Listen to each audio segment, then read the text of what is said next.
On va regarder plein d'affaires qui ont eu lieu en France. On va commencer à Ris-Orangis dans le 9-1. Il y a une colocation entre migrants afghans qui a mal tourné. Bah, pourtant ils sont gentils les Afghans. Deux Afghans s'affrontent au couteau.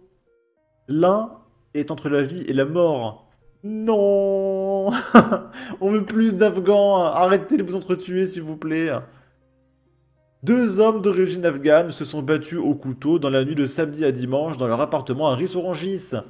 Les causes de la bagarre restent encore incertaines, mais l'un d'entre eux est entre la vie et la mort à l'hôpital, payé par nos impôts.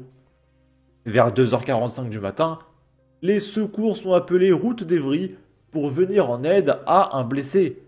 Lorsque les pompiers arrivent, ils découvrent dans les parties communes d'un immeuble un jeune homme blessé de 4 coups de couteau. Il relève des plaies au thorax, au flanc gauche, ainsi qu'aux mains et aux bras.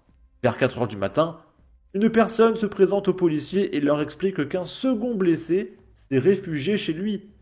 Les fonctionnaires s'y rendent immédiatement et découvrent un homme blessé aux mains et aux talons.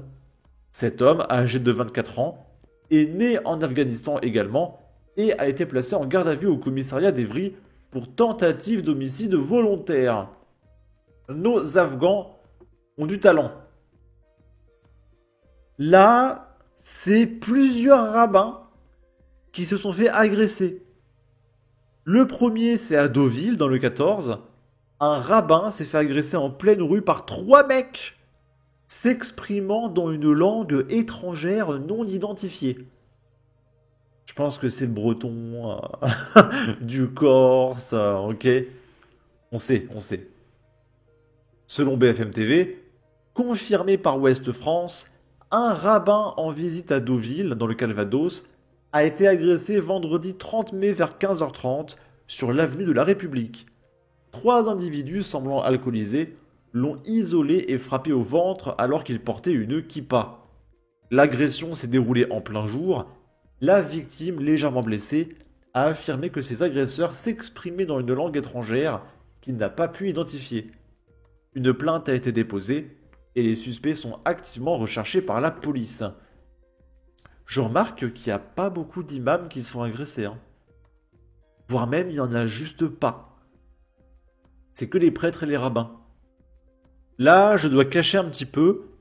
Il y a le rabbin à Neuilly-sur-Seine, Élie Lemel, qui s'est fait défoncer quelques jours après la première attaque à Deauville. Et on voit la moitié du visage du monsieur à droite du chaton, et l'autre moitié, en fait, il a, je pense, du coton qu'il met sur ses plaies. Et donc, j'évite de le montrer à YouTube. Il y a eu un communiqué et une enquête. 6 juin, à 11h59 aujourd'hui, un rabbin a été agressé sur la place du marché de Neuilly-sur-Seine par un individu de passage de nationalité allemande et d'origine palestinienne. Des passants, des commerçants et la police municipale présentes sur place ont immédiatement immobilisé et interpellé l'individu qui a été conduit au commissariat de police. La victime a été transportée à l'hôpital. Je me suis immédiatement rendu sur place. Je sais pas qui parle. J'adresse mes vœux de rapide rétablissement au rabbin. Je remercie les personnes civiles et la police pour leur efficace intervention. Parce que oui, je ne le montre pas, mais il y a des civils qui ont chopé le mec. Et les civils n'ont pas été embarqués, ils sont pas en prison. Je veux redire combien ces actes très méchants méritent une réponse ferme, une action déterminée et des positions politiques qui n'ouvrent aucune ambiguïté, de nature à encourager la méchanceté. Et il ne se passera rien parce que le coupable étant d'origine palestinienne, jamais le gouvernement se permettrait de condamner un Palestinien. Je vous le dis tout de suite. Là, c'est un camion des Restos du Cœur qui s'est fait vandaliser plusieurs fois. Des Restos du Cœur! Matignon dans le 22. Sièges et batteries volées, réservoir d'essence découpé, fil électrique arraché. Le camion des Restos du Cœur est bon pour la casse. Un geste démoralisant et décourageant pour les bénévoles. Mauvaise surprise, mardi 3 juin pour Jean-Marie Selle, bénévole depuis 6 ans au Resto du Cœur, à Matignon, lorsqu'il a voulu préparer le véhicule utilitaire pour la collecte hebdomadaire des dons. Je pensais ouvrir le camion pour y poser la glacière et préparer ma tournée, explique le bénévole, mais en m'approchant, j'ai vu un carreau brisé, les sièges volés, du verre partout et des fils électriques arrachés. C'est le deuxième vol en 6 mois, poursuit Annie Fèvre, responsable du site depuis 2 ans. On a ouvert le capot et la batterie, tout avait disparu. Le camion ne vaut plus rien, déplore Annie Fèvre. Heureusement, la mairie a été très réactive et nous prête un véhicule grâce à l'argent de Nicolas pour assurer la distribution de jeudi matin. C'est insupportable de voir du matériel saccagé alors que nous sommes là pour aider les gens dans le besoin, ajoute Jean-Paul Furwell, bénévole depuis 11 ans. C'est démoralisant et décourageant. Et on va terminer avec ceci. Il y a encore un chauffeur de bus à La Défense qui s'est fait défoncer. Il y a 2 individus qui cassent à coups de barres de fer et de battes de baseball le pare-brise d'un bus. Le chauffeur en fin de service et qui rejoignait son dépôt avait refusé de les laisser monter à bord. Donc le mec n'allait pas les prendre en bus alors qu'il se dirigeait vers le dépôt. Mais non.